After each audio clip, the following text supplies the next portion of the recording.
everyone, welcome back. My name's Taylin, registered dietitian and diabetes educator from Tacoma, Washington. Thank you so much for joining me. Today's recipe is poached pears. So what does poached mean? Poached just means you're cooking something in water. So we are going to do that, but instead of in water, we are going to be poaching our pears in cranberry juice. This is a really great festive dessert, so I'm excited to jump to it. It's very simple, has minimal ingredients. You're going to love it.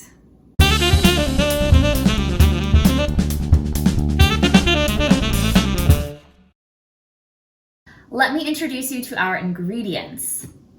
We're going to start off with 3 large pears. A large pear is considered 8 ounces or more. And the pears I'm using in this recipe are Anjou pears. Now, a lot of times people will use Bartlett pears, which are great because they're so sweet and so juicy, but they're almost too sweet and juicy for this recipe. And since we're going to poach them, I don't want them to fall apart completely. So the Anjou pear is a little bit more firm compared to its juicier, sweeter cousin, the Bartlett pear. We will also be using cinnamon stick, some cloves, brown sugar, and some good old classic cranberry cocktail juice. The grocery stores do sell a no sugar added cranberry juice. You want the cocktail version though. You want the sweetness. Otherwise you're just gonna have really tart, watery pears, and that does not make for a good dessert. We need to peel our pears with a paring knife. And so to do that, you take your small bladed, moderately serrated, which means it has ridges, knife, and you're going to hold it firmly in your palm with your thumb near the blade. Our oven's ready for our next recipe. And we're just gonna go upwards and cut off the skin. And you wanna make sure that your paring knife is sharp. Otherwise, you're gonna have a really hard time doing this and you're gonna get a lot of the pear. And you just wanna remove the skin.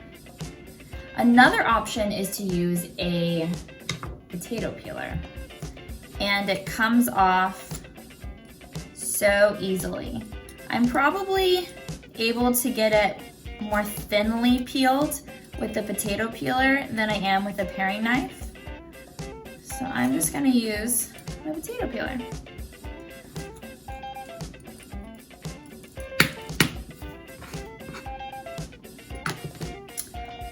Okay, here is a little trick that I am gonna have us use right away.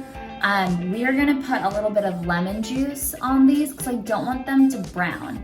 Now, a lot of fruits like apples and pears and bananas, they oxidize, which means when they hit the oxygen, they are no longer protected by their skin, so they're gonna start to brown rather quickly. So I'm just gonna take a half of a lemon and gently squeeze some of the juices on the outside of the pear so it doesn't brown right away. It's gonna keep the beauty of the dish.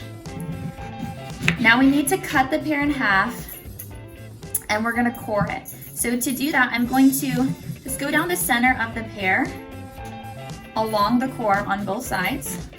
You could probably do this before you peel it too because it is a little slippery. And then I'm just going in between my grooves and cutting out that core and it pops out. Now if you have an apple core, I'm sure that would work really well as well. A little bit more of seed here, so I'm gonna cut that seed out. There we go. Voila. So I'm gonna do that with the rest of the pears and then we'll be ready for the next step.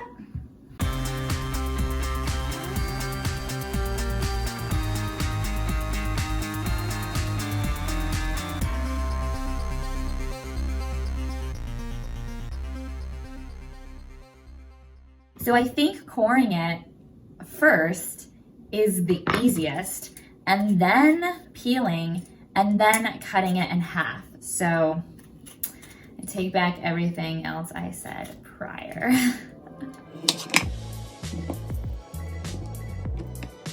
I have my pears set aside, and so now we're gonna combine all the other ingredients into a pot.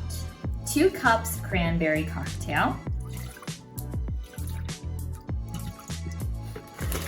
a 1/4 cup firmly packed brown sugar. If you have a dark brown sugar, you can use that. It's got more molasses added to it, so it's gonna be just a richer, deeper flavor. I have light brown sugar, so it's gonna be a little more neutral, but that is okay. A teaspoon of whole cloves and a cinnamon stick. I think the bigger the better. I've got about 2 inches. If you use 3 inches, that'd be great. I think 4 inches would be even spicier, so use what you have. I'm gonna give this a little whisk so that my brown sugar dissolves. And now it's time to add it to our stove, and we're gonna bring this up to a boil. Once it reaches the boil, go ahead and gently put your pears into your boiling cranberry juice and put the lid on, and then reduce the heat down to a simmer and let it cook for about 8 minutes. Here are our pears. You can see they have absorbed a lot of the cranberry juice. They're red. They're still intact though. I'm gonna grab a fork so we can check the doneness. Oh yeah, my fork goes through easily. So these are ready.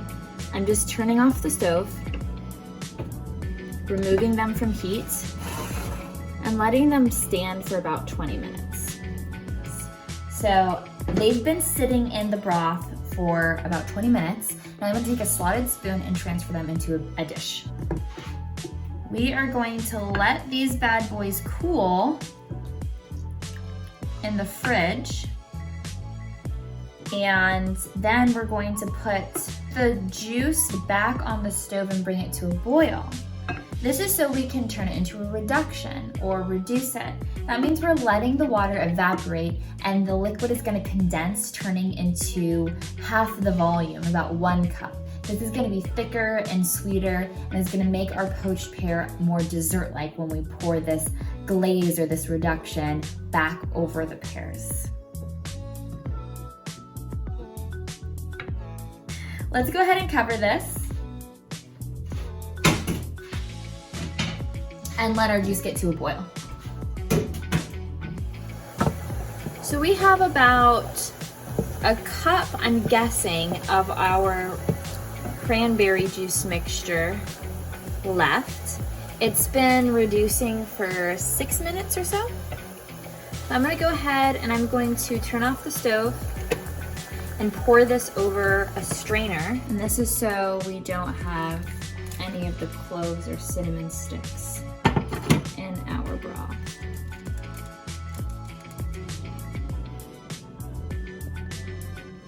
Our poached pears have chilled, our reduction has chilled. Now it's time to assemble. Plate 1 poached pear and then scoop about, or drizzle I should say, 1.5 to 2 tablespoons of the reduction, and then top with about a heaping tablespoon of sour cream. Now I'm using a vegan sour cream, but you can use regular.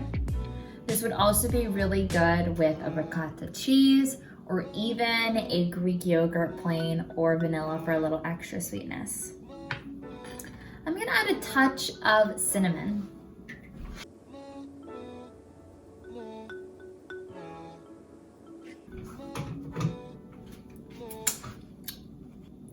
And there you have it, poached pear.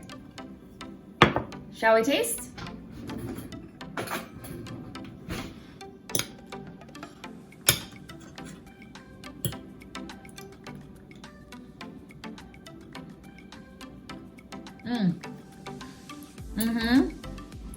I was a little concerned that the sour cream wasn't really gonna work with this, but it totally does.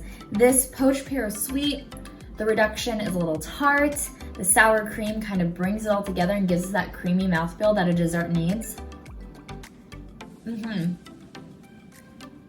extra touch of cinnamon at the end really makes it festive. Such a delight. I hope you enjoy.